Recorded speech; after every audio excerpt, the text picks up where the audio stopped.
तिकडे रायगडमध्ये शिवसेना आणि राष्ट्रवादीमधील संघर्ष सुरूच आहे। राष्ट्रवादीमधून शिवसेनेमध्ये गेलेल्या नगराध्यक्षांसह नगरसेवकांची रॅली काढण्यात आली। शिवसेनेत गेलेल्या नगरसेवकांचा राष्ट्रवादीकडून निषेध करण्यात आला, तर म्हसळा बाजारपेठेत राष्ट्रवादीच्या वतीने निषेधाचे फलक लावण्यात आले।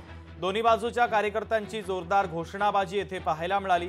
म्हसळा बाजारपेठेत मोठा पोलीस बंदोबस्त तैनात ठेवण्यात आलेला होता।